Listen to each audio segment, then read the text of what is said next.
નમસ્કાર મિત્રો, HTAT TET 1 અને ટેટ 2 માટે મોસ્ટ આઈએમપી એટલે કે પ્રજ્ઞા અભિગમ અંગેના ખૂબ જ મહત્ત્વના પ્રશ્નોની ક્વિઝ આપની સમક્ષ હું રજૂ કરી રહ્યો છું.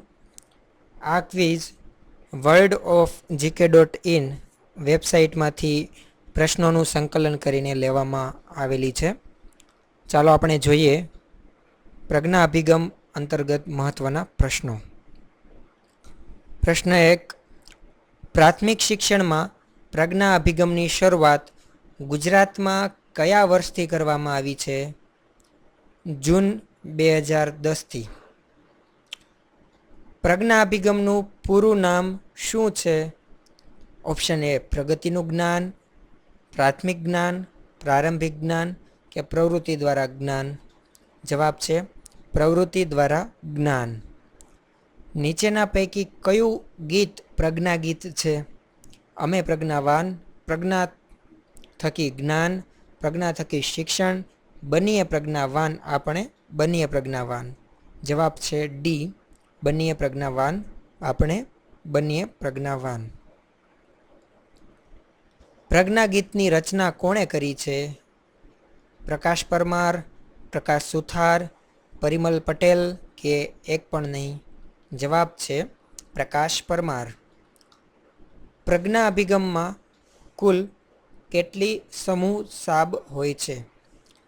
4, 3, 5 કે 6?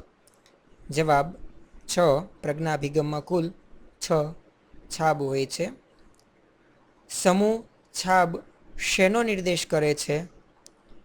અધ્યાપન કાર્ય, પ્રગતિ માપન, પ્રવૃત્તિ જૂથ કે અધ્યયનના તબક્કા. જવાબ અધ્યયનના તબક્કા. 3 નંબરની સમૂહ છાબનું નામ શું છે? શિક્ષક સમર્થિત જૂથ, વાલી સમર્થિત જૂથ, સહાધ્યાયી જૂથ કે વિદ્યાર્થી સમર્થિત જૂથ?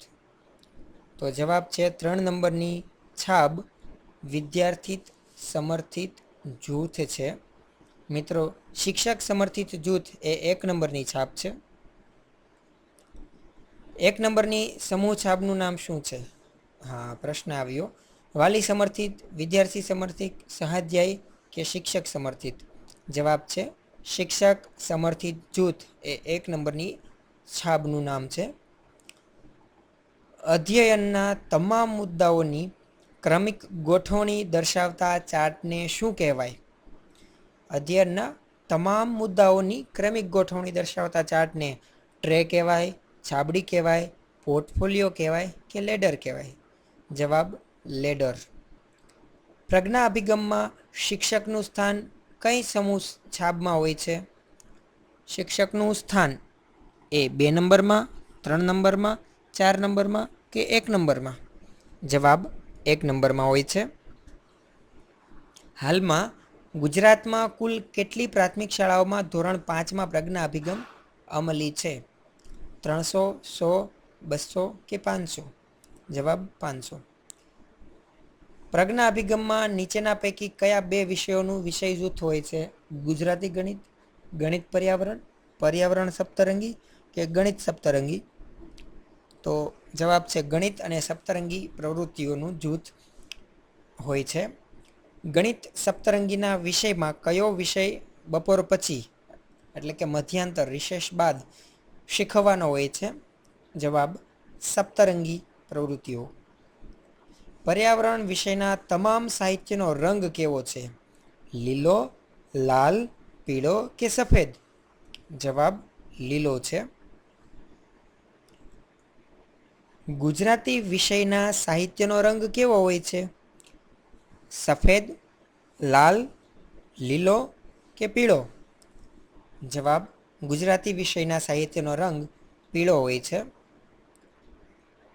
ગણિત વિષયનો કલર કોડ કયો છે? વાદળી, લીલો, ગુલાબી, જાંબલી? જવાબ છે વાદળી. ગુજરાતી વિષયનો પીળો હોય છે જ્યારે ગણિતનો વાદળી હોય છે. ધોરણ 4માં હિન્દી વિષયનો કલર કોડ કયો છે? એ લાલ, બી પીળો કે સી ગુલાબી?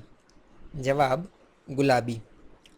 ધોરણ 4માં હિન્દી વિષયની કુલ કેટલી ટ્રે છે? 1, 2, 3 કે કોઈ પણ નહીં?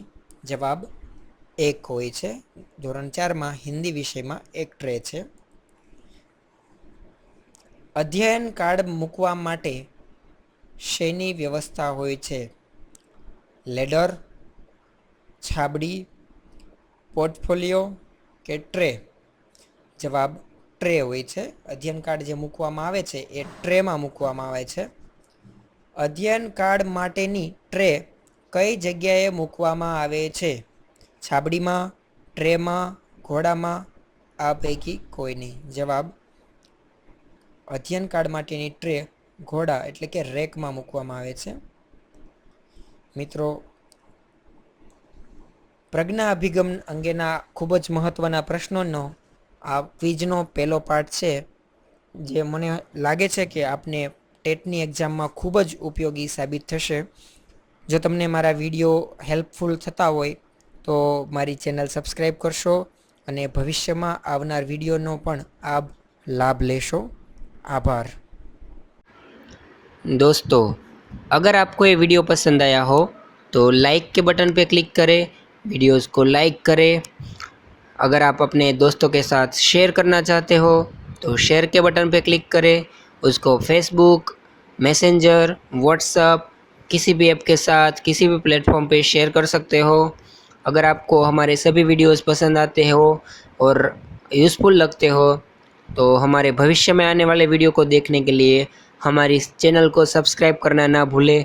सब्सक्राइब करने के लिए रेड कलर का जो सब्सक्राइब बटन है उसके ऊपर क्लिक करें, वीडियोस को सब्सक्राइब करें और उसके भविष्य में आने वाले वीडियो का भी लाभ लें। Thank you so much.